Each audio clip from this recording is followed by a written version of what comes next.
Greetings to all of you, welcome to Himrakshak. तो स्वागत है आप सभी का आज की इस वीडियो में। आज हम बात करेंगे जीके के नेक्स्ट मॉक टेस्ट की। इसमें हम लगभग आपके लिए लाए हैं 25 question. End of the video आपको पता है क्या करना है, आपको 25 के 25 जवाब देकर अपना अपना स्कोर बताकर जाना है। चलिए वीडियो को स्टार्ट करते हैं हमारे पहले क्वेश्चन के साथ। हमारा पहला क्वेश्चन है, भारत के स्वतंत्रता संघर्ष में कौन सा रसायन महत्वपूर्ण प्रतीक था? उत्तर देना है इसका।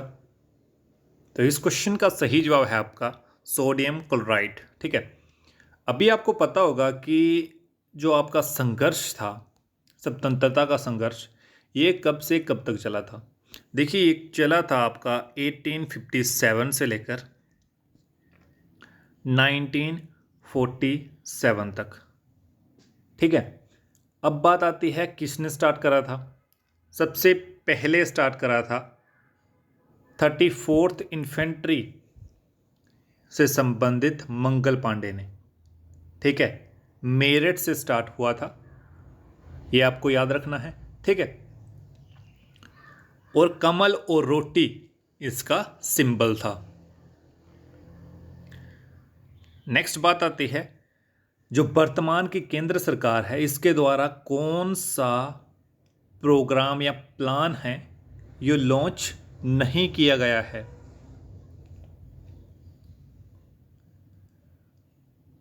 तो इस क्वेश्चन का सही जवाब है आपका यमुना एक्शन प्लान। ठीक है, ये पहले कंसीव किया गया था। कब कंसीव किया गया था ये देख लीजिए आप, 1990 में ये पहली बार कंसीव किया गया था। ठीक है, ध्यान में रखना है, ये अभी की गवर्नमेंट का इसमें कोई रोल नहीं है। ठीक है, चले नेक्स्ट क्वेश्चन की ओर। नेक्स्ट क्वेश्चन में आपको बताना है, काफ़ी इंपॉर्टेंट क्वेश्चन है, इसे ट्रिपल स्टार से मार्क कर लीजिएगा, बिकॉज हर एक तीसरे एग्जाम में ये क्वेश्चन पूछा जाता है। हीराकुंड बांध किस नदी पर है? तो इस क्वेश्चन का सही जवाब है आपका Mahanadi is the correct answer.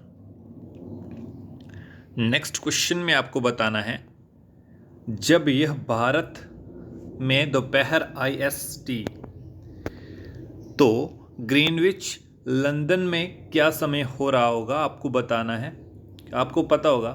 ठीक है, लॉन्गिट्यूड और लैटिट्यूड के कंसेप्ट आपको पता होंगे। ये होता है आपका लॉन्गिट्यूड। ठीक है, ये होती हैं आपकी लैटिट्यूड लाइंस।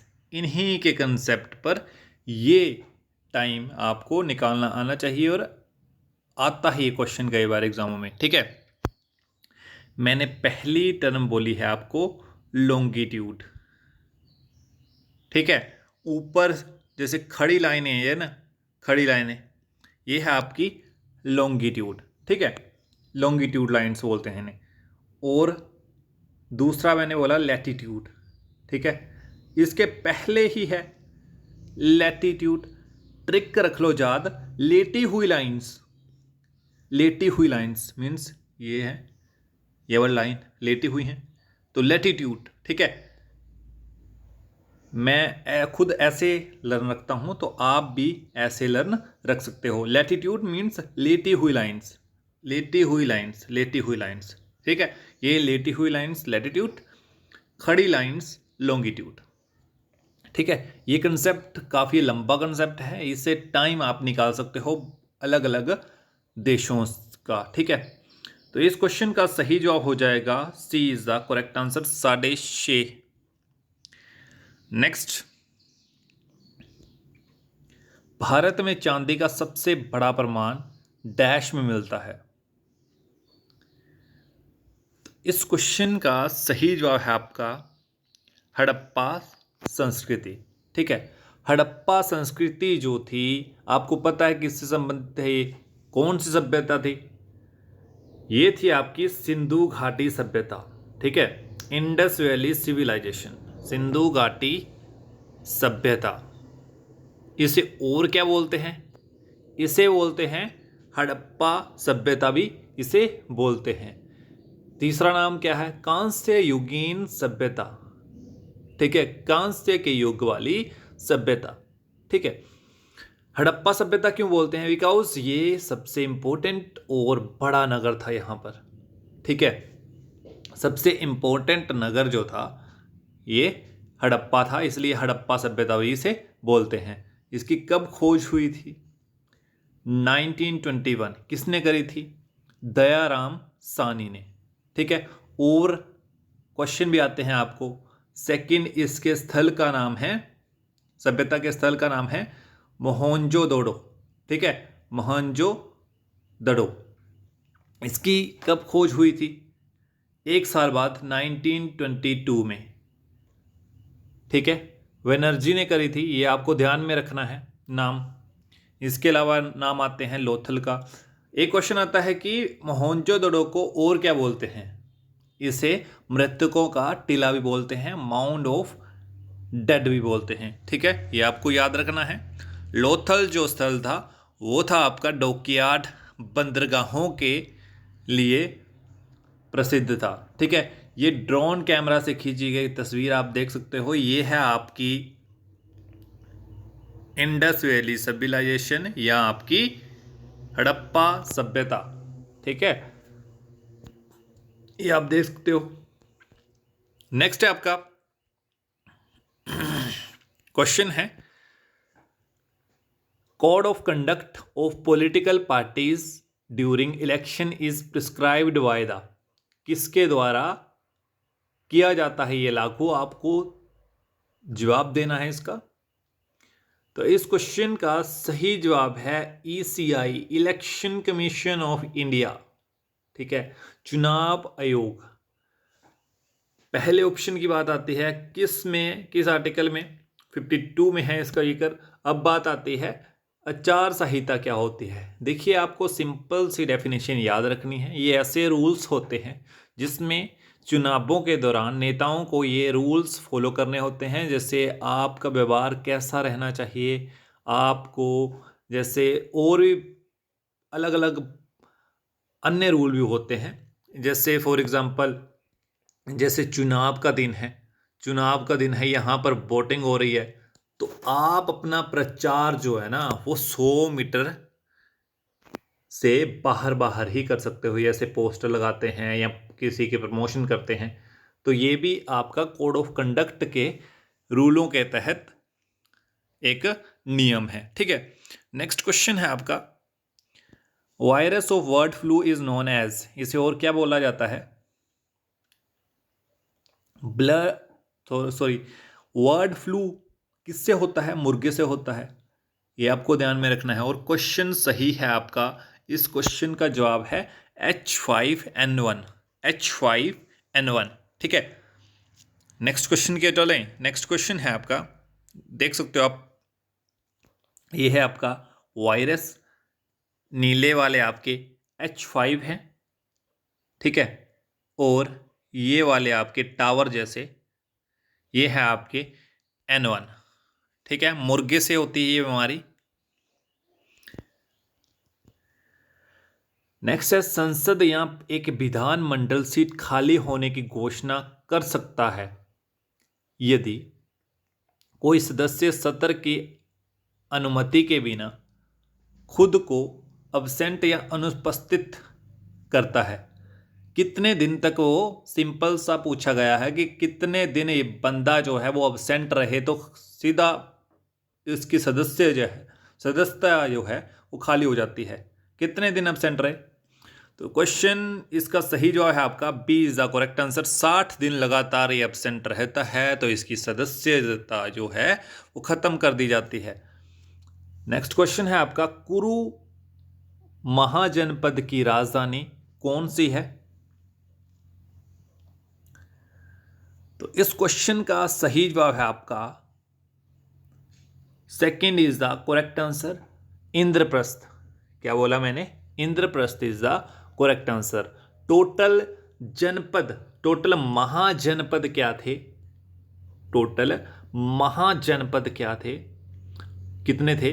वो थे आपके 16, ठीक है। इनकी मेन की राजधानी आपको पता होना चाहिए, क्वेश्चन यहां से पूछा जाता है, ठीक है। और महाजनपद का बता दूं, महाजनपद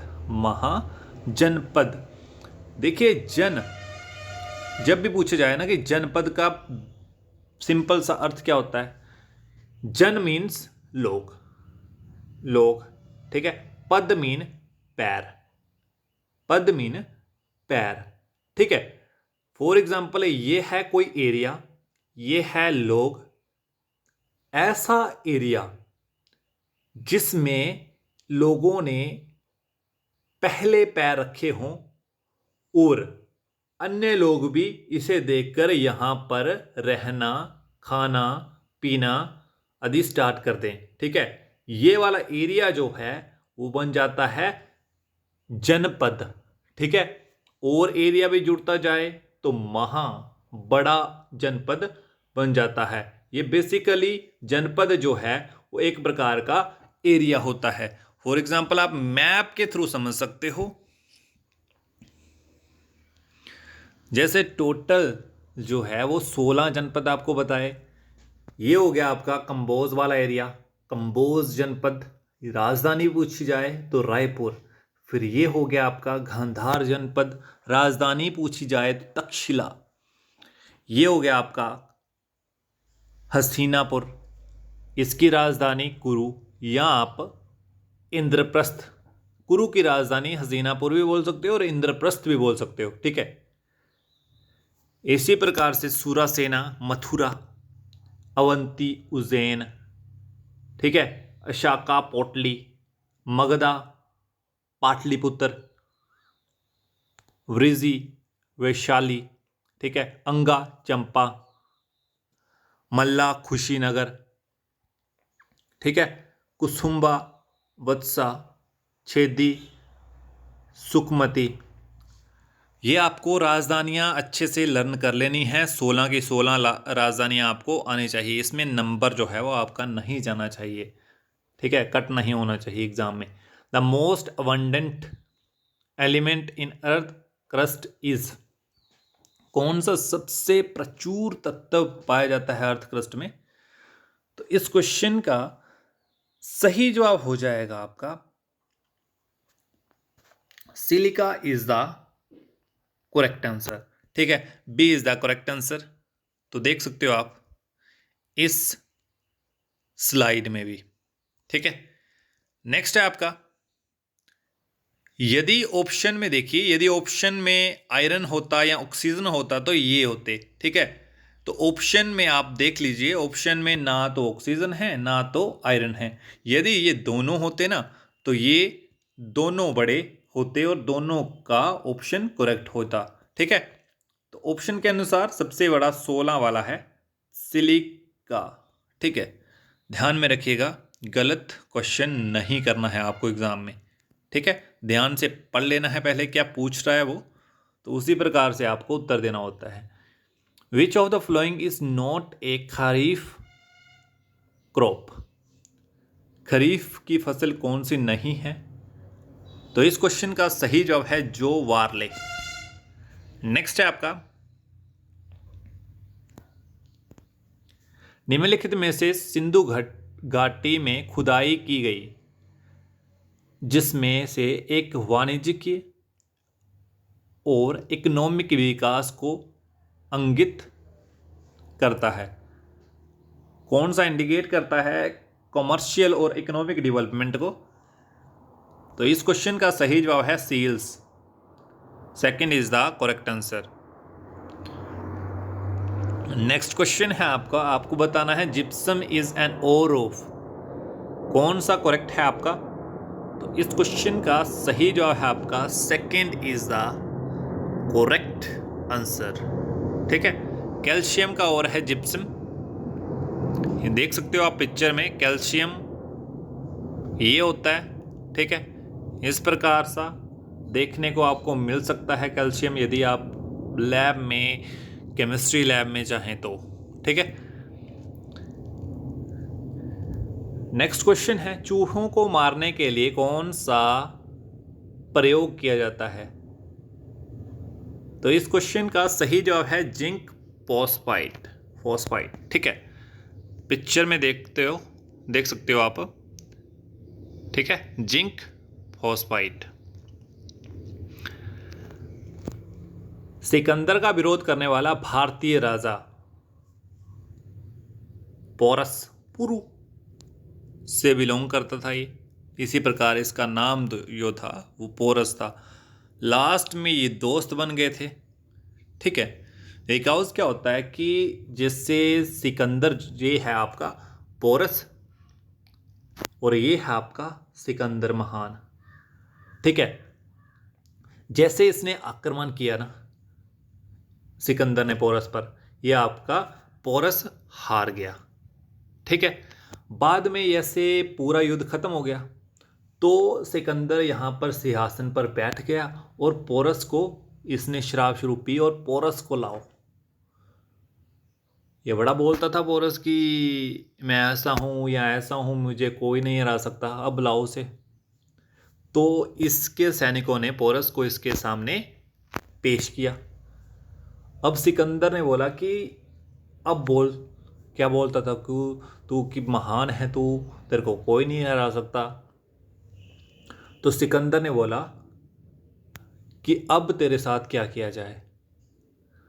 तो इसने बोला, पोरस ने बोला कि जो राजा दूसरे हारने वाले राजा के साथ करता है, मीन्स उस समय क्या होता था कि उस समय गर्दन कलम की जाती थी, गर्दन काट दी जाती थी। तो पोरस की इसी बात ने सिकंदर का दिल जीत लिया। उसने बोला मेरे साथ अभी जितने मैंने राज्य जीते हैं, जितनी कैपिटल्स को राजधानियां अपनी बनाया है, उसमें राजा क्या करते थे कि अगर मैं उनकी इच्छा पूछूं तो वो मेरे चरणों पर नाक रगड़ देते थे। बट तूने क्या बोल दिया, तू बोल रहा है कि जो हारने वाले के साथ किया जाता है मीन्स तेरी गर्दन काट दी जाए। ठीक है। इसी बात का फैन हो गया सिकंदर और इन दोनों में दोस्ती होगी। ठीक है। और जितना भी राज्य था ना पोरस का, वो एंड ऑफ द बैटल इसे लौटा दिया जाता है। ठीक है। और जितनी भी भरपाई है वो सिकंदर करके जाता है। ठीक है।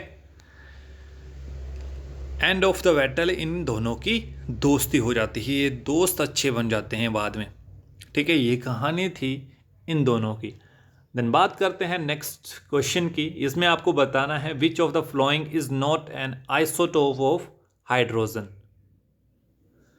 तो सभी ने सोचा होगा और सुना भी होगा कि प्रोटियम बोलते हैं, ड्यूट्रियम बोलते हैं, ट्राइटिनियम बोलते हैं, ट्राइटियम बोलते हैं, इट्रियम नहीं बोलते हैं। तो yttrium is the correct answer. Picture में देखिए, ये हैं इसके आइसोटोप। ठीक है। Protium, deuterium, tritium. ठीक। नेक्स्ट क्वेश्चन है आपका, आपको बताना है which of the following is not an input device. तो इस क्वेश्चन का सही जवाब है आपका प्रिंटर। ठीक है। अब बात आती है इनपुट डिवाइस और आउटपुट। एक होती है आपकी डिवाइसेस, दो प्रकार के होते हैं कंप्यूटर की। एक होती है इनपुट डिवाइस, एक होती है आपकी, एक होती है इनपुट डिवाइस, इनपुट आईओ लिखता हूं यहां पर, और दूसरी होती है आपकी input device, input ID input device, और दूसरी होती है आपकी ओडी आउटपुट डिवाइस। ठीक है। इनपुट डिवाइस क्या होती है, इनपुट डिवाइस जैसे ये आपका कंप्यूटर है ना, या इसे मॉनिटर बोल सकते हो। ठीक है। ऐसी डिवाइस जो कंप्यूटर में इंफॉर्मेशन डाटा सेंड करने का काम करती है। डाटा कौन कौन सी डिवाइस सेंड करती है, कीबोर्ड। यहां पर आप कीबोर्ड रखो तो यो आप दबाओगे जैसे ABCDEFG, तो ये कंप्यूटर में डाटा ऐड कर रहा है। ठीक है। Add on data means data का उसमें ऐड करने का काम कर रहा है कीबोर्ड। ठीक है। माउस का भी वही काम है। यहां पर रखा, यहां पर रखा आपका माउस, तो आपने राइट क्लिक दबाया, लेफ्ट क्लिक दबाया, तो वो भी इंफॉर्मेशन सेंड करने का काम कर रही है। ठीक है। डाटा ऐड करने का काम कर रहा है कंप्यूटर में। स्कैनर भी यही है, उसमें ऐड करने का काम कर रहा है। बट प्रिंटर का क्या क्या रूल होता है? प्रिंटर जो है आपका, जैसे आपने कीबोर्ड या माउस के थ्रू कमांड की कि आपने ये वाला पेज जो है वो प्रिंट करना है, आपने कमांड तो दे दी इनपुट डिवाइस से, बट ये है आपकी आउटपुट डिवाइस। ये क्या करेगी? ये आपको पेज जो है वो आउट करेगी वहाँ से। मीन्स प्रिंटर के थ्रू आप उस पेज को हार्ड कॉपी ले सकते हो उस पेज की। ठीक है, इसी प्रकार से स्पीकर का काम होता है। यदि इसके अलावा प्रिंटर के अलावा आपने याद रखना हो तो स्पीकर स्पीकर स्पीकर का क्या काम होता है? जैसे आपने अपने माउस के थ्रू वहां पर कमांड दी कि म्यूजिक स्टार्ट करो या ऑन करो।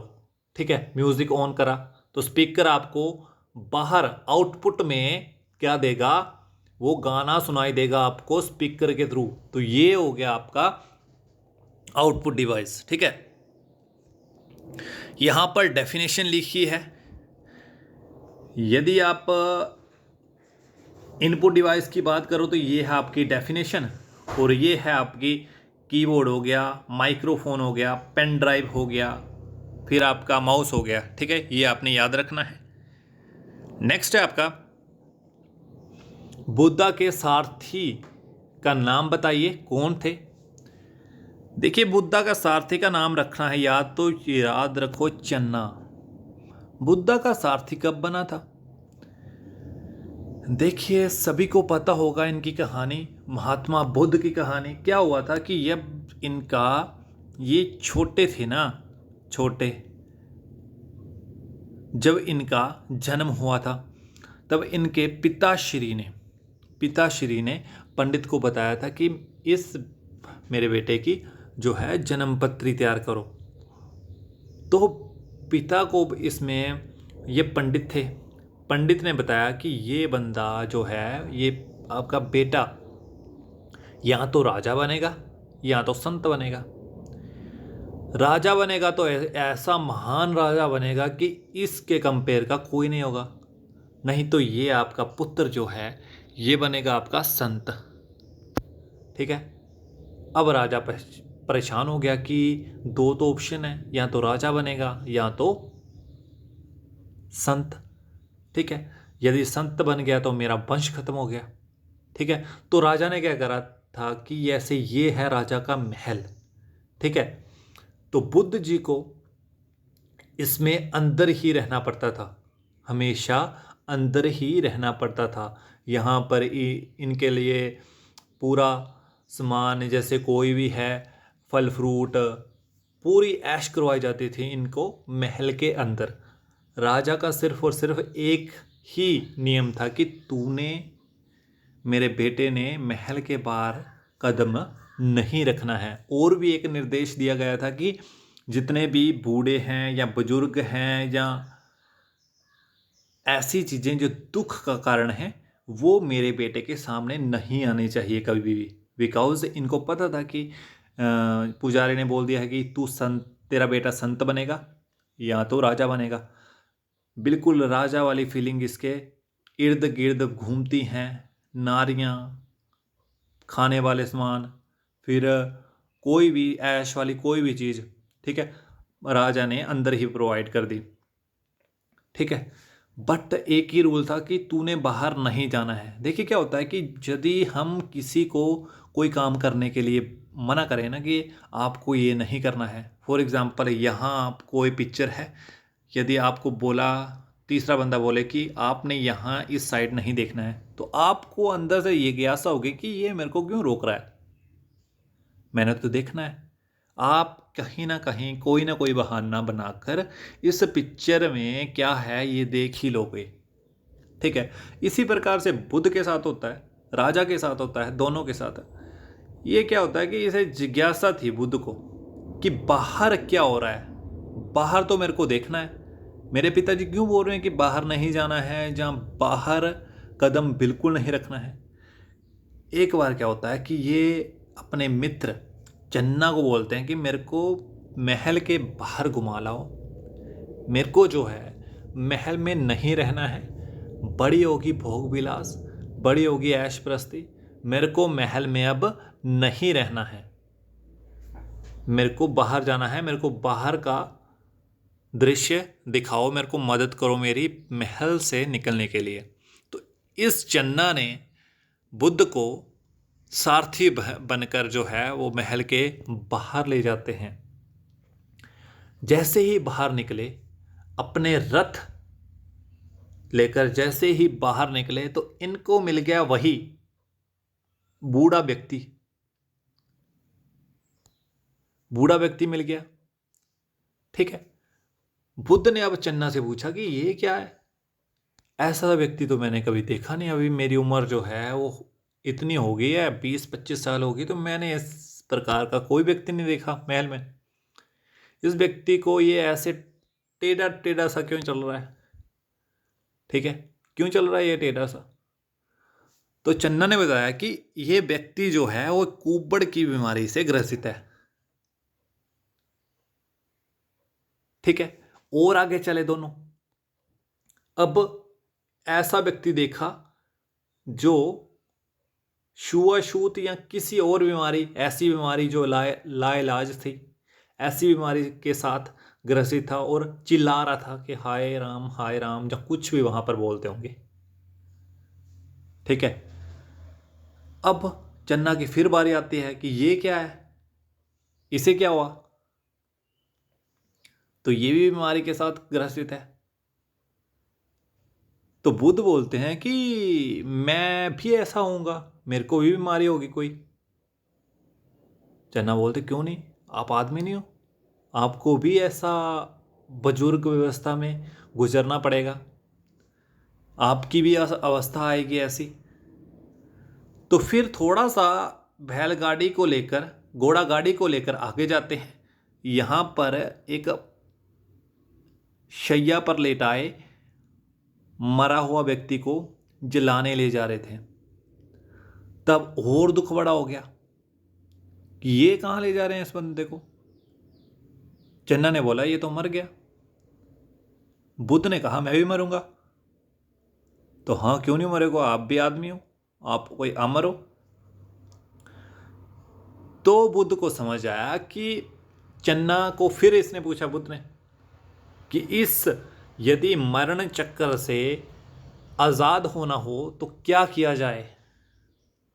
तो चन्ना ने बोला कि आप जो है वो भक्ति मार्ग पर चल सकते हैं, उससे ये दुख नहीं होगा, आप दूसरों को भी ये इस दुख से पार लगा सकते हो या निजात डलवा सकते हो, ठीक है।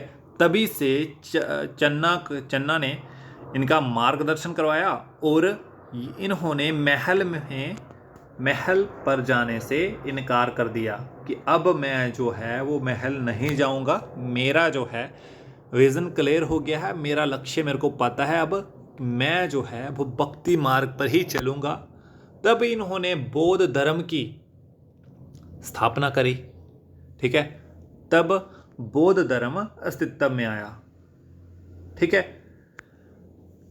तब तक इनका एक बच्चा था राहुल और इनकी पत्नी थी, उनको महल में छोड़कर ही ये जंगलों में घूमने फिरने लग पड़े और इन्होंने बौद्ध धर्म की स्थापना करी थी। उम्मीद है आपको कहानी जो है वो पसंद आई होगी। नेक्स्ट क्वेश्चन है आपका, आपको बताना है भारतीय संविधान का कौन सा ऐसा हिस्सा है जिसमें डीपीएसपी से संबंधित आपको ज्ञान मिलता है। तो इस क्वेश्चन का सही जवाब है आपका third is the correct answer, part 4, ठीक है।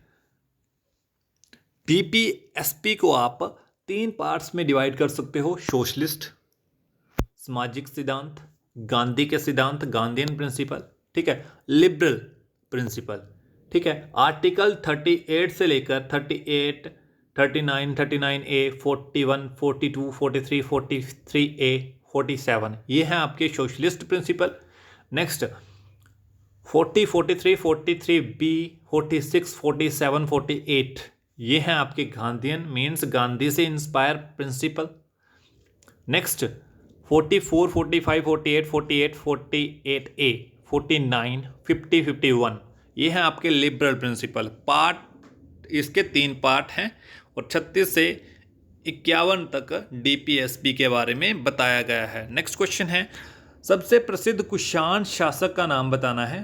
तो इस क्वेश्चन का सही जवाब है आपका Kanishka is the correct answer. ठीक है, देख सकते हो इनके समय की मुद्राएं, इनके समय के सिक्के। नेक्स्ट है आपका, जापान का संसद का नाम बताना है, क्या है। तो इस क्वेश्चन का सही जवाब है आपका A is the correct answer, diet.